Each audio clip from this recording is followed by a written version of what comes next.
제가 처음 미국에 왔을 때, 예전에 미국에 왔을 때 말고 이제 목회하러 미국에 이제 도착을 했을 때 제가 몇몇 분들에게 전화를 드렸습니다. 신고식을 했어요. 목사님, 제가 왔습니다. 이제 저랑 이제 친했던 분들에게. 그랬더니 어떤 한 분이 저에게 이런 얘기를 했습니다. 목사님, 사모님, 미국에 오신 걸 축하합니다. 그런데 이제 미국에서는 목사님 노바디로 사셔야 됩니다. 아무도 목사님과 사모님을 모르고, 그리고 한국인들은 여기에서 아직까지는 이방인인데 이 노바디로 사셔야 되는 것을 기억하시기 바랍니다. 그렇게 저에게 얘기를 하는 것이었어요. 처음에는 그렇게 썩 마음이 좋지를 이렇게 않았습니다. 그런데 시간이 지나면서 이 노바디로 사는 것도 괜찮다라는 생각을 했어요. 지나가도 아무도 못 알아보고 누가 누군지 모르고 그래서 모자만 쓰고 가도 되고 이런 것도 괜찮다 생각을 했었습니다. 제가 서울에 목회할 때는 그 주변에 지나갈 때 누가 3초만 저를 눈을 맞추면 안녕하세요 인사를 해야 돼요. 왜냐하면 그분이 우리 성도일 가능성이 많기 때문에 그래요. 그래서 식당에 가서 누가 저를 쳐다보면 항상 인사를 합니다. 그래서 이 작업복, 이 양복, 이게 작업복이거든요. 우리한테는 항상 입고 다니고 그랬어야 되는데 괜찮습니다. 오늘 말씀은 이 노바디가 참 은혜다, 이런 말씀이, 이 말씀을 보면서 제가 은혜를 개인적으로는 받았습니다. 주님은 지금 12 제자들을 향해서 산산수훈을 말씀하고 계신데, 제자들이 어떤 사람이냐면 이제 막 예수님의 제자가 된 사람이죠. 그 제자들이 세상에서 이렇게 썸바디는 아니었습니다. 그냥 노바디인 사람들이었죠. 예수님은 썸바디를 택하지 않으시고 이 노바디를 택하신 이유가 저에게 큰 은혜가 되었다는 것입니다. 그들은 어부였고 그들은 세리였고 그 세상 사람들에게서 하나도 눈에 띄지 않던 그런 사람들이었습니다. 뿐만 아니라 그 사람들은 그 예루살렘이나 그런 대도시에 살았던 사람이 아니라 갈릴리라고 하는 아주 소외된 그런 이방인의 도시에 살면서 그런 세상으로 볼 땐 주목받지 못한 그런 일들을 하던 사람이었던 것이죠.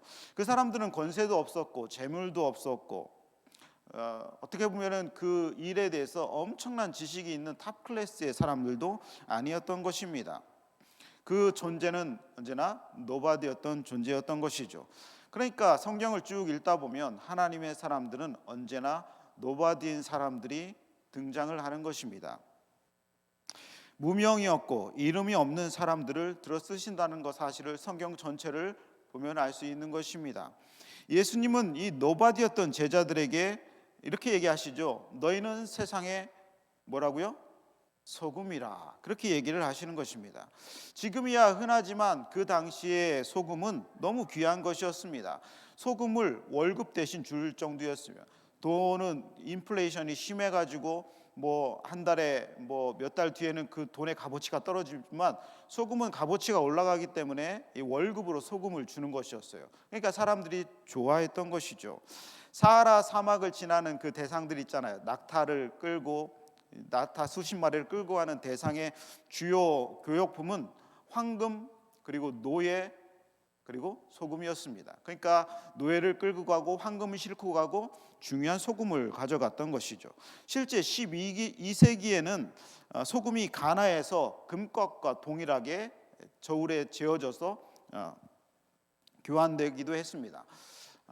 예전에는 노예를 팔 때에 값을 매기기 어려우니까 노예 발 크기만한 그 소금 주머니를 그 노예를 주고 샀던 것이죠. 그러니까 소금이 얼마나 중요한지 알게 되었던 것입니다.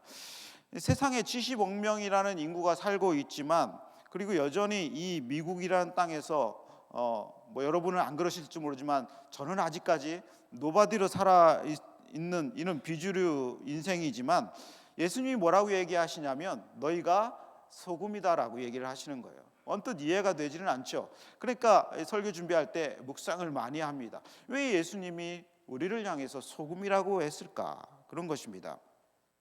즉 그 당시에 이런 제자들에게 예수님이 너희는 소금이라고 얘기했을 때는 어떤 느낌으로 받아들였냐면, 요즘 시대로 말하면 너희는 다이아몬드다, 너희는 황금이다, 이렇게 얘기를 하는 것이에요. 그러니까 어떤 사람을 향해서, 지나가는 사람에서 당신은 예수님이 말씀하신 때 다이아몬드입니다 라고 하면 그 사람이 얼마나 놀라겠습니까? 그러니까 제자들을 향해서 너희는 소금과 같은 귀하고 존귀한 존재라고 예수님은 지금 말씀을 하고 계시는 것입니다. 얼마나 놀라운 말씀이에요. 아무것도 없는 노바디의 사람에게 너희는 세상의 소금과 같이 존귀한 존재라고 얘기했으니까 이 갈릴리 어부들은 금방 알아차렸던 것이죠. 그리고 너희는 빛이라고 얘기했어요. 빛. 어둠 가운데 있었던 사람들에게 빛은 얼마나 대단합니까? 그러니까 이 사람들에게 소금이요 빛이라고 예수님은 말씀을 하고 계시는 것입니다. 뭐 주님이 그 사람들을 몰라서 이렇게 얘기하는 것은 아니죠. 막 제자를 부르신 사람들이 어떤 사람인지 주님은 다 알고 있어요. 한눈에 봐죠. 한마디만 하면 그 사람이 얼마나 무식한지 유식한지를 다 알 수 있잖아요. 그러니까 약점과 허물을 다 알고 계시고, 또 어떤 사람의 이심이 많은지, 어떤 사람이 성급한지, 어떤 사람은 얼마나 게으른지, 어떤 사람은 좀 지식이 없는지, 이런 것들에 대해서 다 알고 계시고, 어떤 사람들은 공무원 생활하면서 편취한 일이 많은 세리였는지까지 다 아시면서도 예수님은 그 사람을 향해서 소금이요 빛이라고 얘기하고 있는 것이죠. 무슨 말이냐면 예수님의 눈에는 그 사람이 소금이요 빛처럼 보이는 것입니다. 구약의 말로 말을 하면 너희는 세상에서 구별된 자다라고 얘기를 하시는 것이죠. 동일한 존재가 아니라고 얘기하십니다. 출애굽기 8장 23절에 보면 성경에 이렇게 기록이 되어 있습니다. 내가 내 백성과 내 백성 사이를 구별하니. 내 백성이라는 것은 하나님의 백성을 말하는 것이고, 네 백성이라는 것은 뭐냐면 애굽의 바로 왕의 백성, 애굽의 바로 왕, 출애굽기에서 바로 왕의 백성을 하나님이 구별해 놓으셨다라는 거예요. 너희처럼 동일하게 살아가고 그런 군인 사이에서 일반 애굽 사람들 사이에서 살아가지만 하나님이 보실 때는 구별된 존재로 여기신다라고 하는 것입니다. 얼마나 놀라운 사실이에요. Nobody but somebody. 세상 사람들이 볼 때는 nobody로 보이지만 하나님 볼 때는 특별한 somebody로 보인다라고 하는 것입니다. 이해하시죠? 이 nobody, somebody를 예전에 한 10년 전에 한국에서 얘기했더니 아무도 못 알아들으셔가지고 여러분은 다 알아들으시니까 괜찮은 것 같습니다. 하나님은 어떤 분이시냐? 구별하시는 하나님이시다. 내 아이와 다른 아이가 구별이 되잖아요. 아무리 사랑해도 다른 아이를 내 아이처럼 사랑합니까? 내 아이처럼 집에 들여서 품에 안고 먹여주고 모든 것을 다 헌신하지 않잖아요. 그러지 않죠. 아무리 예뻐도 옆집 아이와 내 아이는 구별되죠. 하나님은 그런 분이세요. 하나님은 사람들과 세상 사람들과 성도를 구별하시는 분이십니다. 교회 등록카드를 작성하고 정기적으로 예배에 참석해서 하나님을 예배하는 그런 신앙생활을 하는 사람들을 우리는 성도라고 얘기를 하고, 그 성도는 세상 사람들과 구별된, 하나님이 구별하여서 여기시는 존재라고 한다는 사실을 우리는 꼭 믿으시기를 주님의 이름으로 축원합니다. 세상 사람들과 보통 평범한 사람이지만 하나님의 눈에는 믿는 사람들과 믿지 않는 사람들을 완전히 구별해서 믿는 사람들을 하나님의 자녀라고 여기시고, 다시 말해 예수님 표현으로 말하면 너희는 소금이다 라고 얘기를 하시는 특별한 존재로 여기신다는 것이죠. 그러므로 기독교는 가장 핵심적인 종교가 뭐냐면, 이 기독교는 doing이 아니에요. 뭔가를 해서 얻어내는 게 아니에요. 그냥 기독교는 being의 존재예요. 그러니까 존재 자체가 중요한 거예요. 그 사람이 어떤 사람이든지 어떤 실력이 있든지 없든지, 제가 누차 얘기하죠. 그 사람이 어떤 허물이 있든지, 그 사람이 약점이 있든지, 그 사람이 어떤 상처가 있든지, 그게 중요한 거 아니라 하나님은 그 존재로 인정을 하시는 것이에요. 하나님은 오직 은혜로, 당신의 은혜로, 예수 그리스도의 은혜를 통해서 구별을 해낸 사람들이라는 사실을 꼭 기억하셔야 돼요. 그러면 첫 번째, 그런 전제로 이제 말씀을 이제 계속 진행을 하겠습니다. 첫 번째, 우리는 세상의 소금이다라고 하는 이 말의 뜻이 무엇인가? 세상의 소금이다. 밑에 뭐라고 기록되어 있어요? 읽어볼까요? 시작. 너희는 세상의 소금이니. 그죠? 세금. 너희는 세상의 소금이 되라. 너는 소금처럼 여겨져라. 그게 아니잖아요. 너희는 세상의 소금이니. 소금과 같은 존재라는 거예요. 우리는 존재 그 자체로, 그리스도인들은 세상에 유익이 되는 소금과 같은 존재라는 것이에요. 소금은 보니까 여러 가지 효능이 있어요. 연구를 해보니까 음식의 부패를 막아주죠. 음식의 부패를 막아주고 보존해 줍니다. 그 성질에 그것을 보존해 주죠. 그래서 물고기에게 소금을 쳐서 냉장고에 놓으면 그것이 아주 오래 갑니다. 소금에 절여 놓으면 1년을 버틸 수 있어요. 그러니까 성도들이 있으므로 그 세상과 그 조직이 보존된다고 하는 것입니다. 여러분이 있는 그 회사와 사회와 이 타운이 유지되고 보존되는 일은 여러분이 소금으로 그 자리에 있기 때문에 그렇습니다. 제가 고기를 스테이크를 가끔 고기가 미국이 확실히 싸니까 스테이크를 해 먹으면 반드시 필요한 게 뭐예요? 소금을 넣어야 되죠. 소금은 그냥 녹아 없어져요. 그러나 소금이 없으면은 이게 고기인지 이게 신발 가죽인지 구분을 할 수가 없잖아요. 그 위에 아무리 바질, 파슬리 아무리 올려놔도 그것은 그냥 데코레이션 같아요. 제가 볼 때. 그러나 소금은 중요한 존재죠. 예수님이 소금을 그렇게 여기시는 거예요. 음식의 부패를 막아주고 보존해주고 그런 것이죠. 두 번째, 소금은 어떤 효과가 있느냐? 상처를 치료해주는 항생제 역할을 합니다. 그러니까 임신한 엄마, 뱃속에 있는 엄마의 양수의 성분이 뭐냐? 이게 소금물이라는 거예요. 엄마의 양수를 아무리 연구를 해도 이것은 소금물이라는 거예요. 그러니까 아이가 그 안에서 자라나고 보존되고 성장시키는 가장 중요한 게 엄마의 양수인데 그건 다 소금물이라는 것이죠. 왜냐? 연약한 아이가 자라나게 한다는 것입니다. 그러니까 장 내부에 독소를 제거하고 염증을 잡는 건 항균 작용이 뛰어난 소금밖에 없다는 거예요. 물론 요즘에 항생제도 있고 여러 가지 약이 있긴 하지만 그 모든 기본은 소금이라고 하는 거예요. 우리 권사님도 아시고 우리 병원에 다니시는 분은 아시리라 생각을 합니다. 이처럼 그리스도인은 다른 이들의 상처를 치료해 줄 수 있는 존재라는 거예요. 왜 그 조직이 상처를 치료받느냐? 하나님의 사람들이 그 안에서 소금 역할을 하고 있기 때문에 그래요. 그러니까 참된 그리스도인은 그 조직 안에서 존재하는 것만 자체로도 보존해주고 그리고 사람들을 상처를 치료해 주는 거예요. 보니까 우리 식사하다가도 얘기를 하는 거 보면은 막 웃음꽃이 핍니다. 왜 그래요? 세상 가서는 웃을 일이 없잖아요. 그 사람은 상처를 치료해 주지 않잖아요. 그러나 하나님의 사람들은 그 대화 자체만으로 그 사람들에게 치료를 해주고 기쁨을 주고 마음을 밝게 하는 효과가 있는 것이에요. 그러니까 말씀을 들으면 우리의 일주일 동안 세상에서 쌓여졌던 상처들이 회복이 되잖아요. 예수 그리스도의 은혜로. 왜 그래요? 하나님께서 우리를 소금으로 여기기 때문에 그렇습니다. 세 번째, 음식의 부패와 보존이 있고 두 번째는 치료해주고. 그러니까 하나님의 사람들은 다 치료자가 되는 거예요. 여러분은 다 치료자예요. 한번 따라해 봅시다. 나는 치료자다.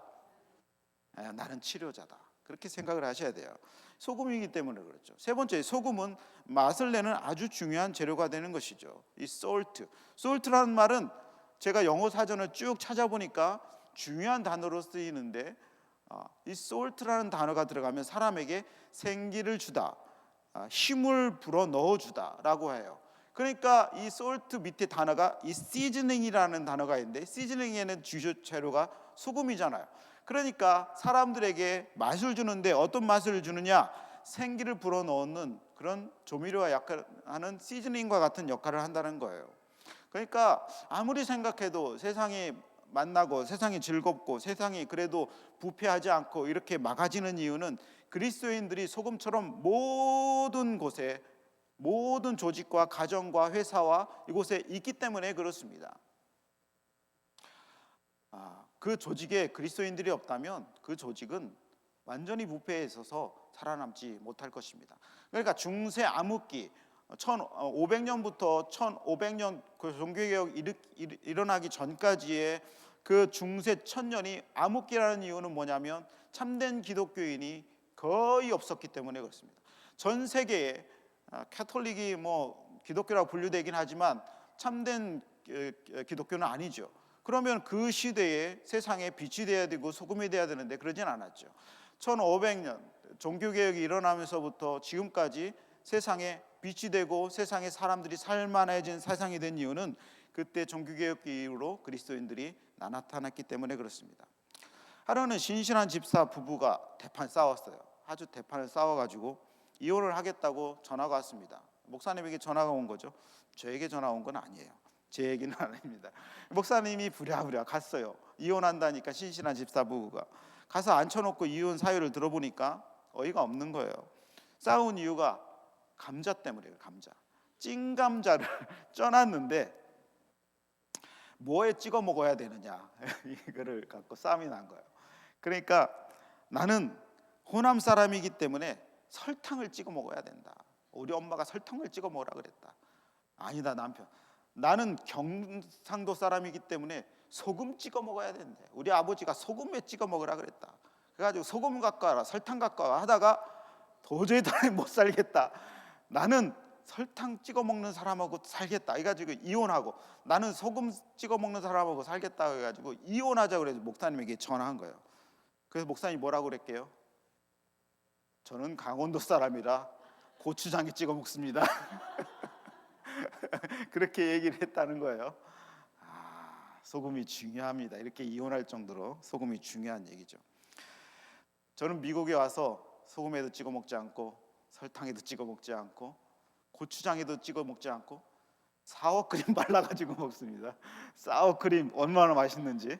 그 감자에 아침마다 제 감자 전자레인지에 그 키친타올 둘둘 말아서 물을 뿌린 다음에 마이크로 오븐에 딱 넣어서 7분 딱 돌리면 띵 하고 하면 맛있는 찐 감자가 나오죠. 그러면 거기 소금 찍고 사워크림 찍고.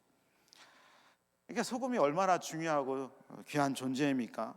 그러니까 우리는 그게 뭐예요? 이 교훈은, 감자의 교훈은 주는 대로 먹어라. 와이프가 주는 대로 먹어라. 이게 답입니다.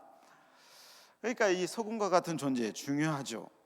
그러니까 팔복, 우리가 지난주에 봤잖아요. 이 팔복의 성품을 가진 사람은 소금 같은 사람이라는 거예요. 그러니까 팔복을 갖고 있는 사람은 소금의 역할을 하는 사람이라는 거예요.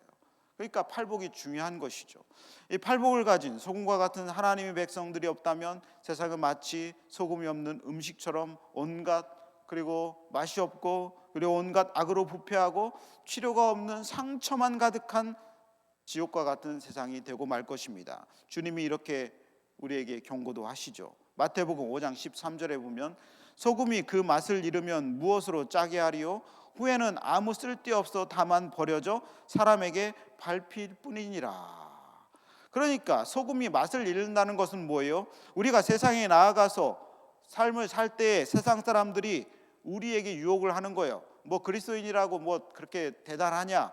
너희도 우리와 같이 살아라. 자꾸 유혹을 하게 되는 것이죠. 세상은 교회로 하여금 세상과 같아질 것을 요구하는 것이에요. 사단이 성도들을 계속 부패시키는 것이죠. 맛이 없는 소금처럼 말씀을 듣고 나가면 소금이 되어서 나가는데 마치 세상에 나가서 세상 사람들이 유혹을 하죠. 너희도 우리와 같이 되라. 너희도 우리와 같이 술 먹고, 너희도 우리와 같이 바람 피고, 너희도 우리와 같이 부패하고, 그래야 살 수 있다라고 자꾸 유혹을 하는 것입니다. 그래서 그리스도인들이 때로는 맛을 잃은 사람들이 되어갈 수 있는 것입니다. 그러니까 성도가 세상의 눈치를 보고 세상에 따라가면요, 세상에 일치되어 살아가면요, 그리스도인은 맛없는 소금이 되는 것이에요. 아무리 넣어봤자 그 음식은 부패하고 아무리 넣어도 맛이 없는 소금이 되게 되는 것이죠. 그리스도인들이 뭐 볼 거 있습니까? 노바디인 사람들이 하나님이 소금으로 삼아 나왔는데 우리의 빛이 나는 역할은 그 소금이 소금 역할을 할 때에 존귀하게 되는 거예요. 세상 사람들이 우리를 뭘 보고 따릅니까? 그리스도인다운 소금의 역할을 할 때에 우리를 존귀하게 보는 것이지, 동일하게 보면 세상 사람들도 우리를 버려진 소금처럼 가치없는 사람처럼 여겨지는 거예요. 그러니까 세상에서 우리가 존귀하게 되는 것은 뭐예요? 소금처럼 사는 것이죠. 우리의 가치는 그래서 돈이 많으면 얼마나 많습니까? 유명해지면 얼마나 유명해집니까? 높아지면 얼마나 높아집니까? 세상 사람들보다 더 높아지고 더 영광스러워지고 더 유명해지고 더 높아지고 그렇습니까? 그런 그리스도인은 거의 없죠. 그러나 세상의 소금이라고 하신 예수님의 말씀은 무슨 말씀이냐? 소금이 될 때에 세상 가운데서 영광스러워진다는 것입니다. 예수님의 영광이 드러나고 여러분과 저를 통해서 예수님의 그런 사역이 존귀해진다는 사실을 우리는 믿어야 돼요. 그러니까 그리스도인의 가치는 어디 있어요? 소금이 될 때에 가치가 있는 것입니다. 두 번째, 세상의 빛이다 라는 의미는 무엇일까? 읽어볼까요? 말씀 9절 시작. 너희는 세상의 빛이라. 정확하죠? You are the light. 이 더가 붙여 있죠. 존귀한, 아주 존귀한 빛이라는 거예요. 유일무이한 한 사람의 존귀한 빛이라는 거예요. 우리를 향해 소금이라는 것보다 저는 이 빛이라는 말이 더 놀랍습니다. 내가 빛인가? 내가 나를 어디를 봐서 내가 빛이지? 저는 아직도 목사지만 이런 의문을 품을 때가 있어요. 그러나 내가 나를 보는 것이 아니라 주님이 나를 받을 때 빛이라고 얘기하시니까 우리는 그렇게 믿어야 되죠. 아멘.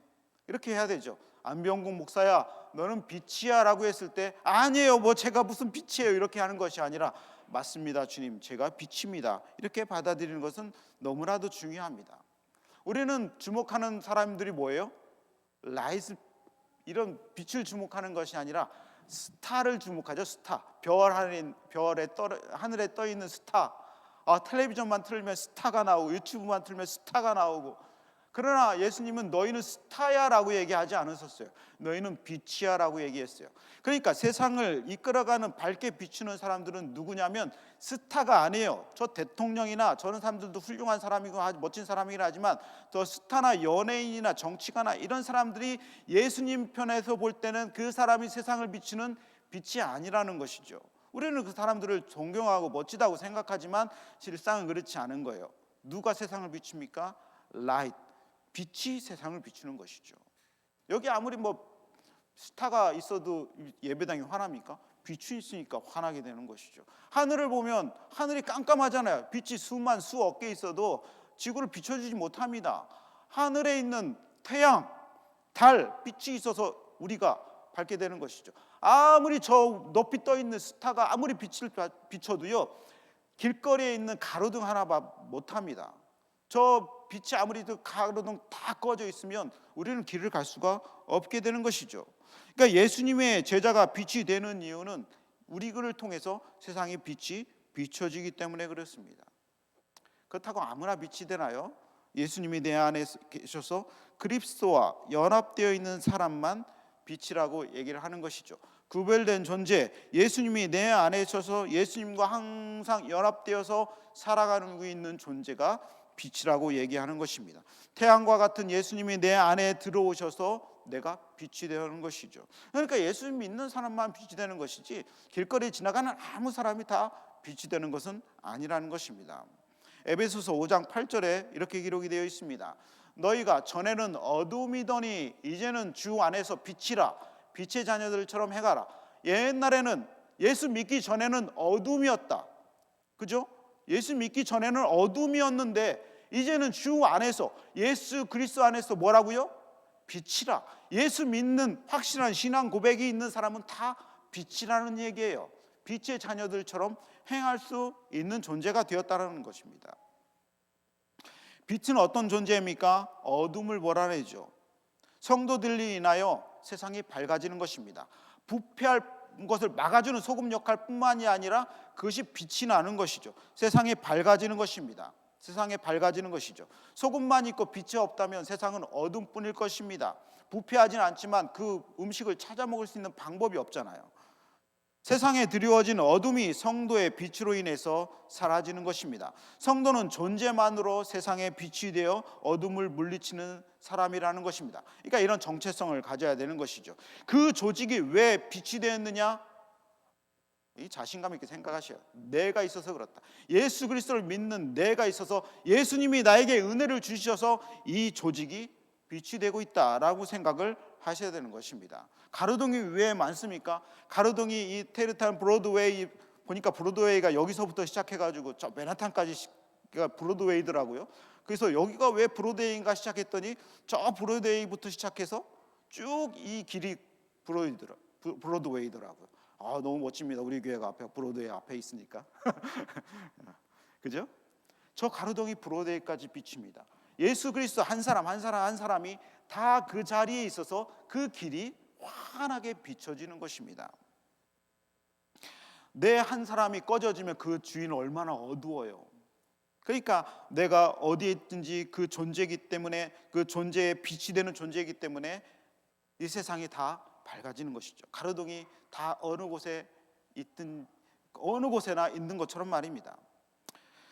빛은 그런 존재이고 빛은 또한 방향이 되는 것이죠. 예수님은 우리에게 방향이라고 얘기를 하고 계시는 것입니다.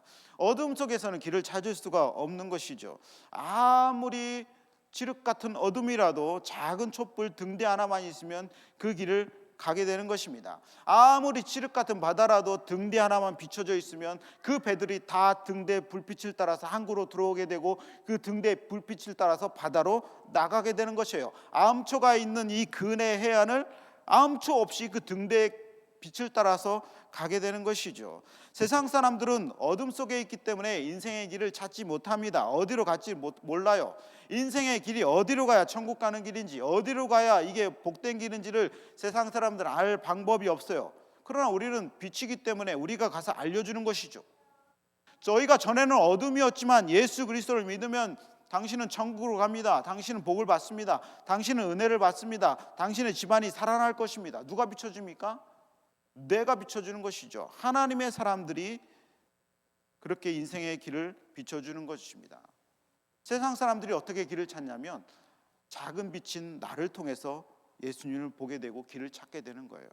그러니까 여러분이 어디에 가서 예수님 한번 믿어보세요.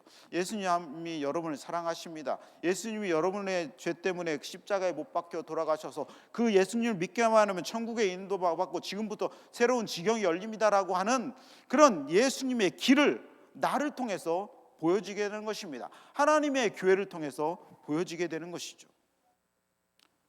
멸망하는 길을 다 갖고 있는 사람들이 어떻게 멸망으로 가지 않느냐? 방향이기 때문에 빛이 된 나를 통해서 사람들이 그렇게 되는 거 아니겠습니까? 그러니까 한 사람이 집안에서 예수 그리스도를 믿으면 그 집안이 보통 다 예수를 믿게 돼요. 근데 그 집안에 한 사람이 예수님이 믿는 사람이 없으면 그 집안은 이상하게 온통 어둠입니다.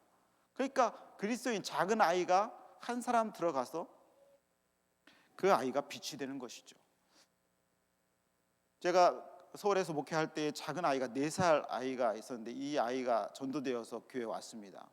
지금 미국은 아이가 엄마를 따라서 와야 되잖아요. 근데 한국은 가깝잖아요. 그래서 옆에 있는 아이가 4살짜리 아이가 교회를 온 거예요. 그랬더니 주일에 아침에 제가 아이가 옷을 입고 4살짜리 아이가 가방을 메고 교회를 오는 거예요. 유아처에. 그 와서 거기서 말씀을 듣습니다. 말씀을 듣고 그리고 집에 가서 얘기합니다. 아빠, 내가 신기한 거 알았어. 교회 안 다니고 예수 안 믿으면 아빠 지옥 간대. 얘가 얘기를 하는 거예요. 아빠가 말이 안 되죠. 4살짜리 이제 한글 배우고 말하는 애가 뭘 알겠어요. 그런데 막무가 낸 거예요. 막 울고 불고. 주일에 도저히 다른 데 갈 수가 없는 거예요. 아이가 또 교회 갑니다. 3번째 주에 이 아이가 그 엄마 아빠를 데리고 나온 거예요. 하도 아이가 교회를 가자고 하니까 어떤 데인지 한번 가보자. 그 4살짜리 아이가 빛이 되어서 그 부모님을 전도해서 지금도 신앙생활 잘합니다. 얼마나 대단해요. 그 작은 아이가 뭐 세상을 비추겠어요. 그러나 그 아이가 예수 안 믿으면 지옥 간다라고, 예수 믿어야 우리 가정이 산다라고, 아빠 사랑할 아빠하고 떨어질 수 없다라고 얘기하니까 아빠가 그 마음에 빛을 받아서 예수 믿게 되는 것이죠. 빛은 방향이고 어둠을 몰아내고 그리고 결코 숨겨지지 않는 거예요. 예수 믿는 사람은요 숨겨지지도 않습니다. 그래서 보여지는 사람이죠. 오늘 말씀을 보면 5장 14절부터 15절에 보면 이런 말씀이 있습니다. 읽어보겠습니다. 산 위에 있는 동네가 숨겨지지 못할 것이요 사람이 등불을 켜서 말 아래에 두지 아니하고 등경 위에 두나니 이러므로 집안 모든 사람에게 비치느니라. 어둠이 있으면 빛이 들어가서 빛이 그것을 드러내게 된다는 것이죠. 감춰지지 않는다는 하나님 말씀입니다. 하나님의 참된 그리스도인들은 결코 숨겨질 수 없는 것입니다. 반대로 말하면 하나님은 우리가 세상 속에서 드러나기를 원하세요. 등경 위에 우리가 올려주길 원하십니다. 하나님의 사람들이 등경 위에 올라가길 원하시는 거예요. 이것이 뭐 높은 데 올라간다 그런 의미가 아니라 세상 속에 있는 사람들이 숨겨지는 것을 원치 않는다는 하나님의 말씀입니다. 하나님은 우리가 숨겨지길 원하지 않으세요. 근데 많은 그리스도인들은 숨겨지길 원하죠. 내가 어디에 가서든지 그리스도인이 아니라고 좀 여겨지길 원하고 그리스도인이라는 걸 드러나는 것을 좀 좋아하지 않죠. 왜냐하면 그냥 뭐 이렇게 어울리고 싶어 하기 때문에 그렇죠. 그러나 하나님은 숨겨지지 않는 것을 원하신다는 것입니다. 하나님은 여러 가지 방법으로 당신의 영광을 드러냅니다. 마리아 얼마 전에 설교를 들었기 때문에 다 아시죠. 마리아에게 누가 나타났어요? 가브리엘 천사가 나타나죠. 그래서 성령으로 잉태될 것이다라고 얘기하죠. 그러니까 하나님은 얼마든지 천사를 나타내셔서 하나님의 영광을 드러낼 수도 있습니다. 얼마든지 기적을 일으켜서 드러낼 수도 있어요. 그러나 하나님은 우리를 통해서 하나님의 영광이 드러나기를 원하시는 것입니다. 하나님은 우리를 통해서 당신의 빛이 나타나기를 원하시는 것이에요. 그래서 우리를 빛이라고 얘기하는 것입니다. 천사를 향해서 빛이라고 얘기하지 않으시고 저 하늘에 있는 스타를 향해서 빛이라고 얘기하는 것이 아니라 우리를 향해서 빛이라고 얘기를 하시는 것이죠. 우리는 성도로서 세상에 우리가 그리스도인이라고 하는 것을 드러냄으로써, 예수 그리스도를 드러냄으로써 그 사람들에게 방향을 제시해주는 빛이 되는 것입니다. 이것이 우리의 사명인 것이죠. 예수 믿는 사람은 예수 믿는다라고 얘기를 해야 됩니다. 예수님 때문에 내가 산다라고 얘기를 해야 되는 것이에요. 그것이 드러내는 것입니다. 예수님만이 우리 소망이라고 말하고 드러내는 존재가 되어야 되는 것입니다. 우리는 그 자리에서 그러므로 인해서 빛이 되는 존재가 되는 것입니다. 빛을 나타내는 일은 엄청나게 대단한 일이 아니에요. 그 자리에서 내 사명을 충실하게 감당하고 드러내는 일인 것이죠. 나에게 맡겨진 일을 믿음으로 잘 감당하는 것을 드러내므로써 세상에 빛의 역할을 우리가 하게 되는 것입니다. 2014년도 12월에 한국의 동아일보라고 하는 신문에 이런 기사가 떴습니다. 아주 유명한 기사인데 주지스님이 회심을 한 거예요. 주지스님이 신문에 기사가 났으니까 뭐 취재했으니까 정확한 거겠죠. 주지스님이 회심을 했는데 평생토록 불교만을 믿었던 주지스님이 죽기 바로 전에, 그러니까 불교로 말하면 입적이라고 하죠. 입적. 그 사람은 이제 죽기 전에, 우리는 소천이라고 얘기하고 별세라고 얘기하기 전에 죽기 전에 자기 소유의 전 재산을 교회에 기증했다는 그런 기사가 실렸습니다. 경북 김천시 아포읍 대성리에 있는 보리암의 주지였던 박기봉 스님이라고 하는 사람인데, 이 사람이 죽기 전에 교회에 모든 자신의 심지어 절까지 절 문서까지도 교회에 갖다 둔 거예요. 120평 정도 되는, 여기로 말하면 얼마입니까? 한 3, 4천 스퀘어핏 되는 큰 건물이죠. 돈으로 말하면 그때 당시에는 한 1억 5천만 원 정도 되는 돈이었는데, 그것도 심지어 스님이 변호사 공증 다른 사람 건들지도 못하게 공증해서 교회에 헌금을 했다라고 하는 거예요. 어떻게 이런 일이 일어났을까? 이제 기자가 취재를 해봤습니다. 취재를 해봤더니 그 스님이 죽기 전에 평생 믿었던 불교를 포기하고 예수님을 영접했다라고 하는 거예요. 이유는 주지 스님이 암으로 투병 생활을 하고 있을 때에 그 병 간호를 맡았던 분이 크리스천이었다는 거예요. 그래서 그분이 그 호스피스라고 하죠. 호스피스 역할을 했던 분이 그 스님을 맡았던 거예요. 그러면 보통 좀 약간 거부감이 들잖아요. 이게 주지 스님이었고 완전히 경우가 다른데 대충 할 수도 있고. 그러나 이 호스피스 담당이었던 이분이 그 주지 스님을 아주 헌신적으로 그분을 돌봤던 것입니다. 돌보면서 한참 얘기를 하다 보니까 이 여자분이 그리스도인이라는 걸 알았던 거예요. 그리고 그리스도인이라고 얘기를 하고 그때 예수님을 소개하게 된 것입니다. 예수님을 소개했더니 죽기 며칠 전에 이 스님이 눈물을 흘리면서 내가 그렇게 천국 가는 길, 구원받는 길, 득도하는 길을 찾았더니 내가 주지가 됐어도 아직도 못 찾았는데 당신은 그 길을 찾았구나 하면서 그분이 예수님을 영접하고 천국에 갔다라고 하는 기사가 거기 동아일보에 실렸던 것입니다. 그때 간병을 했던 이 그리스도 여성분이 참 신실하게 그 일을 감당하고 그분을 정성스럽게 하고 때가 되어서 예수 그리스도를 증거했을 때 그 스님이 하나님을 영접하고 새로운 진리를 발견하고 천국에 갔던 것이죠. 그렇지 않습니까? 이것이 빛된 행동 아닙니까? 마태복음 5장 16절 이 말씀이 딱 적용이 되는 것이죠. 이같이 너희 빛이 사람 앞에 비치게 하여 그들로 너희 착한 행실을 보고 하늘에 계신 너희 아버지께 영광을 돌리게 하라. 이 말씀이 그 여인에게는 잘 적용이 됐던 것입니다. 어떻게 합니까? 만약 선생님이라면 우리 아이들에게 믿음의 가치관과 윤리관, 이런 경제관들, 그런 인격적으로 잘 가르침으로써 이 백지 같은 아이들을 믿음으로 잘 인도할 수 있는 것이죠. 그 선생님은 기억에 남는 선생님이 되고 빛된 선생님이 될 것입니다. 만약 기업가라면 어떤 역할을 합니까? 좋은 일자리를 많이 만드는, 열심히 일을 해서 그 가정을, 자기의 밑에 있는 직원들의 그 가정을 잘 먹여 살림으로 인해서 그 사람은 빛된 역할을 할 수 있는 것이죠. 얼마나 많은 CEO들이 직원들을 전도하는지 모릅니다. 그렇다고 그 위대한 CEO만 위대한 사람입니까? 아니죠. 집안에서 아내가 설거지하고 청소하고, 요즘은 뭐 남편도 많이 하긴 하지만, 그런 사람들이 그것을 작은 일이라고 여겨집니까? 그러지 않습니다. 아이들을 케어하는 사람이 일이 작은 일이라고 볼 수 없습니다.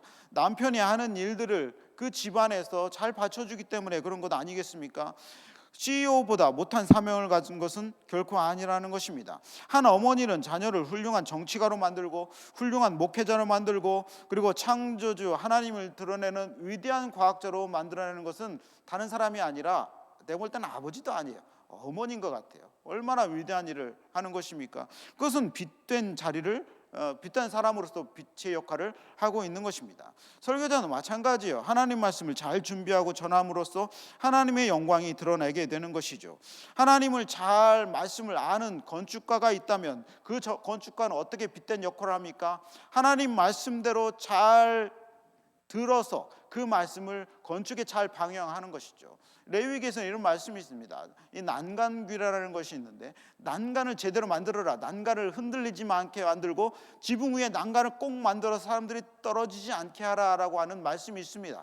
그러면 이 건축가는 이런 지붕에 난간을 안전하게 만들어서 사람들을 보호하는 그런 역할을 하는 것이 아니겠습니까? 보니까 이 터키와 시리아의 지진, 그러니까 뉴스에 나오더만요. 어떤 동네가 많이 죽었느냐, 이 공무원들과 건축가가 비리를 저질러서 이게 법대로 짓지 않는 거예요. 그러니까 이 지진에 다 무너지는 것이죠. 어떤 동네는 그런 불법이 없으니까 건물이 하나도 무너지지 않냐고 뭐 거의 죽지도 않았다는 거 아니겠습니까? 그러니까 하나님의 말씀이 빛된 역할이 이렇게 하는 것입니다. 그 사람은 그때 드러나게 되는 것이고, 그 사람을 통해서 하나님의 나라가 확장되는 것이고, 예수 그리스도를 믿는 사람이, 저 사람이 다니는 교회면 내가 다닐 수 있겠다, 저 사람이 다니면 내가 어떤 종교든 다 포기하고 하나님을 믿을 수 있겠다, 그렇게 생각하는 것 아니겠습니까?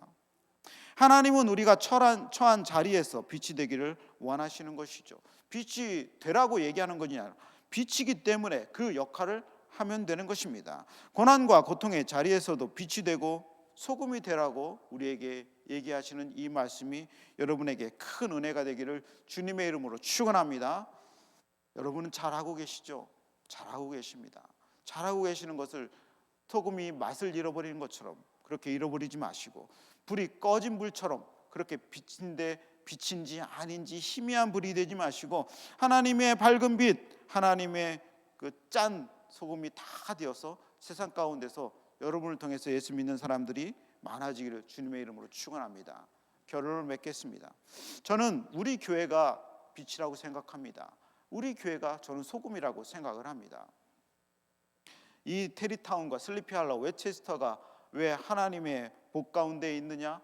세상 사람들은 그렇게 생각하지 않을지 모르지만 우리 그리스도인은 이 웨체스터 제일교회가 이 땅 가운데 서 있기 때문에 그렇습니다. 지나가는 모든 사람들이 우리 교회를 보면서 교회가 있구나, 하나님의 교회가 있구나, 나도 한때는 교회 다녔었는데, 나도 한때는 하나님을 믿었었는데 그래도 하나님의 교회가 있기 때문에 든든하구나, 그렇게 생각할 거라고 생각을 합니다. 그것은 오늘 말씀에 비춰보면 정답입니다. 그것이 진리의 말씀입니다. 왜냐하면 웨체스터 제일교회가 세상을 비추는 빛이기 때문에 그렇습니다. 그래서 모든 교회들은 등경 위에 두라는 말 때문에 모든 교회가 높은 곳에 다 위치해 있는 것이죠. 우리 교회가 어떤 어려움과 핍박 속에서도 세상을 비추는 빛이 되고 세상을 만나게 하고 그리고 세상을 부패하지 않게 하는 소금이 될 줄로 믿습니다. 지금도 그렇게 되고 있는 줄로 믿습니다. 그것은 교회만 당장 교회가 서 있어서 뿐만이 아니라 저와 여러분이 세상 가운데서 그런 역할을 하고 있기 때문에 그런 것입니다. 만약에 맛을 잃은 소금처럼 꺼진 빛처럼 그렇게 했다면 우리 교회는 더 이상 존재 가치가 없어질지도 모릅니다. 여러분의 삶 가운데서 등불을 높이 들고 여러분의 짠맛을 세상 사람들에게 다 보여줘서 하나님의 길을 잃어버린 사람들, 선택받았지만 아직까지 교회를 찾지 못한 모든 사람들에게 소금과 빛이 되는 여러분들, 그리고 우리 교회가 되기를 주님의 이름으로 축원합니다. 아멘.